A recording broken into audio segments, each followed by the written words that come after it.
the reserve cap. The number one legislative priority for the California School Board Association is to lift the arbitrary 3% reserve cap. State school districts can't have a reserve of more than 3%. Sonoma County, with a lot of our small school districts, that puts them in a very financially precarious place. Imagine if the county was told you cannot have more than a 3% reserve cap.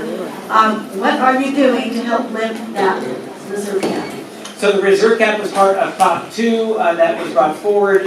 Quite frankly, and be happy to see what you agree with me, it was done literally at the last minute, and it was a last minute deal to be able to move on that.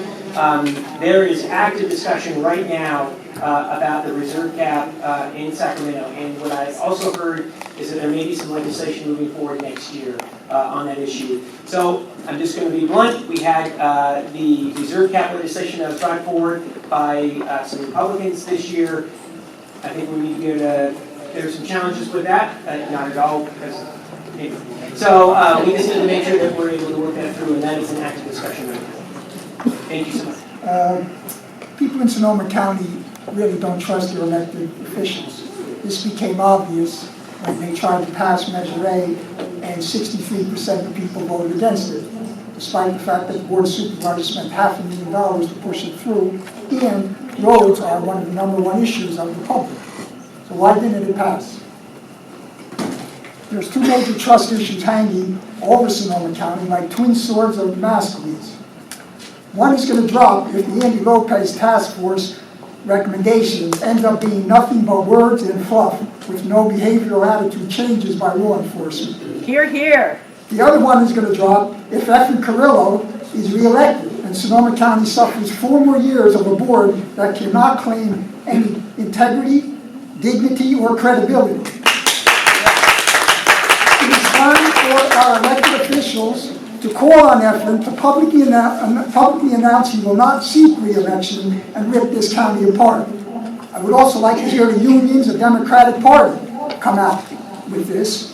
And my question is, will you and will Supervisor Goring do this to keep Sonoma County from getting ripped apart by an election that will be, well, we know what that election will look like. I don't know if he's running for re-election or not, so I think it's...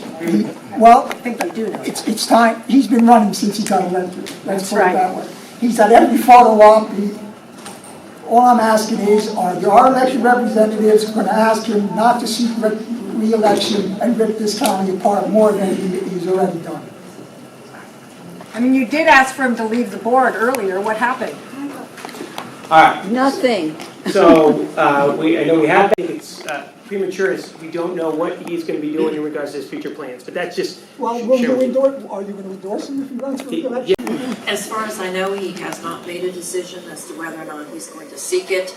I have said all along that the board has no power to, we did ask him to resign, but we have no power to force him to resign. The ultimate decision rests in the hands of the voters of the 5th District. But you have Thanks, influence. Thomas. You have influence.